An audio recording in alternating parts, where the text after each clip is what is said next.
दरवाजे यानी फाटक अति सुंदर हैं, जिनमें वज्र के मजबूत अथवा हीरो के चमकते हुए किवाड़ लगे हुए हैं। वहाँ राजाओं, नटों, मागधों और भाटों की भीड़ लगी रहती है। घोड़ों और हाथियों के लिए बहुत बड़ी बड़ी गुरशालाएं और गजशालाएं बनी हुई हैं, जो सब समय घोड़े, हाथी और रथों से भरी रहती हैं।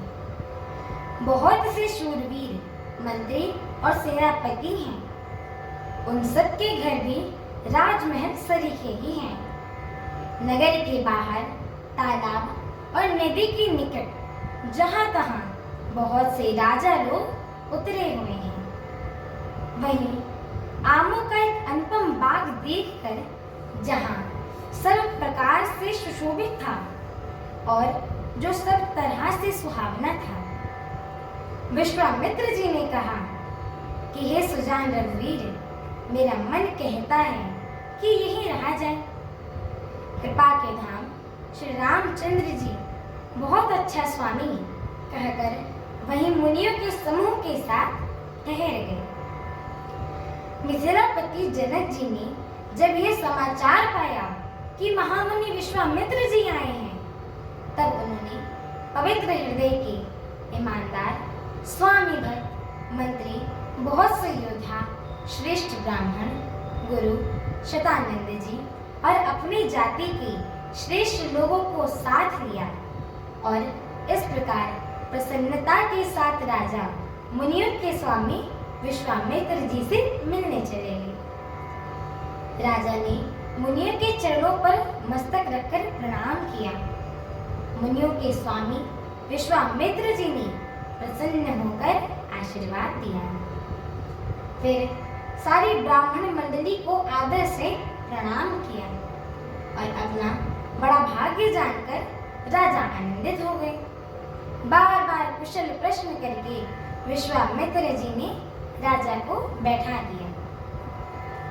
उसी समय दोनों भाई आ पहुंचे, जो फुलवाड़ी देखने गए थे। सुकुमार किशोर अवस्था वाले श्याम और गौर वर्ण के दोनों कुमार, नेत्रों को सुख देने वाली और सारे विश्व के चित्त को चुराने वाले हैं। जब रघुनाथ जी आए, तब सभी उठकर खड़े हो गए। विश्वामित्र जी ने उनको अपने पास बैठा लिया। दोनों भाइयों को देखकर सभी सुखी हो गए। सबके नेत्रों में जल भर आया और शरीर रोमांचित हो उठा। राम जी के मधुर मनोहर मूर्ति को देखकर विदेह जनक विशेष रूप से विदेह हो गए।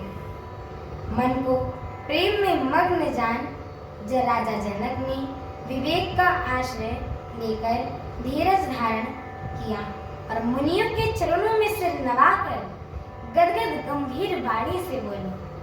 हमारी आगे की श्री राम कथा को सुनने के लिए हमारे चैनल को लाइक, शेयर, सब्सक्राइब एवं कमेंट अवश्य करें। एवं आप सभी भक्तगणों से हम दोनों बहनों का एक छोटा सा निवेदन है कि कृपया आप सभी श्री रामचरितमानस जी का यह वीडियो पूरा सुना करें, क्योंकि इनकी एक एक चौपाई, एक एक अक्षर एवं एक एक शब्द महामंत्र के समान होता है। एवं जो भी नर नारी इनको सुनते हैं, कहते हैं, गाते हैं, उनके जन्म जन्मांतर के पाप नष्ट हो जाते हैं।